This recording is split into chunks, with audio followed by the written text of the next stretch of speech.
Cette femme que vous voyez là débarque à ses propres enterrements.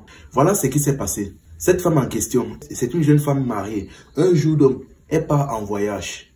Et pendant son voyage, son mari est resté et une idée a germé dans sa tête, dans laquelle il se disait que non, que c'est comme si sa femme le trompe.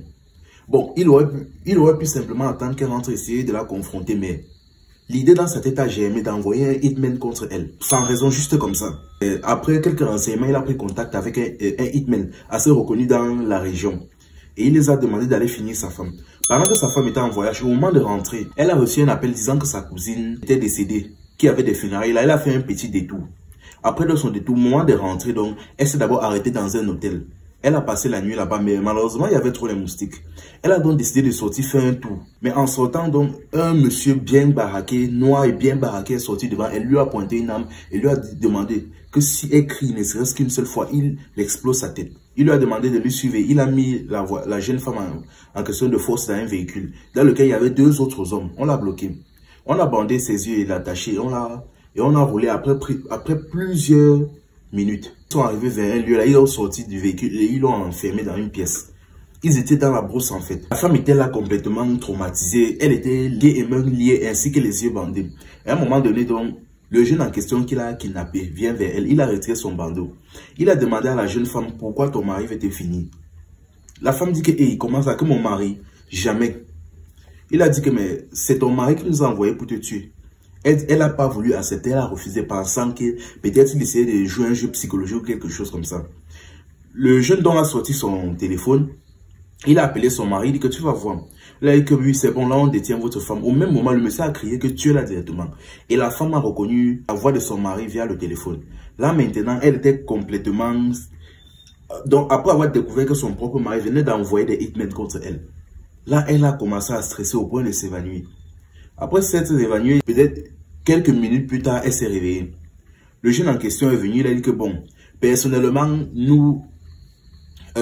personnellement, on ne gère pas les enfants et les femmes, donc on va te laisser, on va prendre son argent, mais on va te laisser. Là, il a appelé le mari en question, il a dit que bon, là, on a votre femme, mais pour finir le travail, on va encore 2500 $. Le monsieur était frustré, mais il a envoyé l'argent. Après avoir reçu l'argent, il a dit à la jeune femme que bon, voici les captures, voici une clé USB contenant les captures des conversations qu'on a eues avec votre mari, ainsi que les transactions Western Union. Là maintenant, si peut-être tu veux te venger ou je ne sais pas, tu peux utiliser ça, faire comme tu veux. Mais que notre nom ne soit jamais de ta bouche. Elle a dit qu'il n'y a pas de problème. Ils l'ont donc mis dans le véhicule, ils ont fait bander ses yeux encore une fois, ils ont roulé avec elle jusqu'à une certaine limite. Ils l'ont détaché et retiré le bandeau de ses yeux. Ils lui ont dit que bon, tu vas te diriger jusqu'à une certaine zone là. Arrivé là maintenant, tu pourras retourner à ton hôtel. Chose dit, chose est faite. Elle est donc arrivée. Dès qu'elle est arrivée là, elle a rapidement pris un billet d'avion. Elle est rentrée au pays et une fois au pays, elle s'est dirigée vers un commissariat et a expliqué la situation et a montré les preuves. Après cela, donc, elle s'est rapidement dirigée vers chez elle. Au même moment, chez elle, son mari était tellement sûr qu'elle était décédée qu'il a pris l'initiative d'organiser des funérailles, à rassembler toute la famille, dans lequel il faisait semblant de pleurer et tout et tout. Au même moment, la femme est arrivée aux funérailles. Elle est entrée, frappé la porte et traité son mari de salaud. Commença à faire une scène. Toute la famille était choquée de voir la fille en question arriver comme ça, pensant qu'elle était décédée. Or, le mari les avait fait comprendre qu'elle était décédée d'un accident de voiture au pays.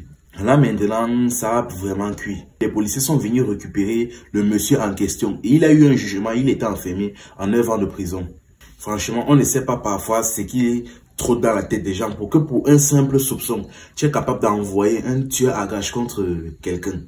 Enfin bref, c'était un vrai amusement. Ici, on s'informe et on s'amuse.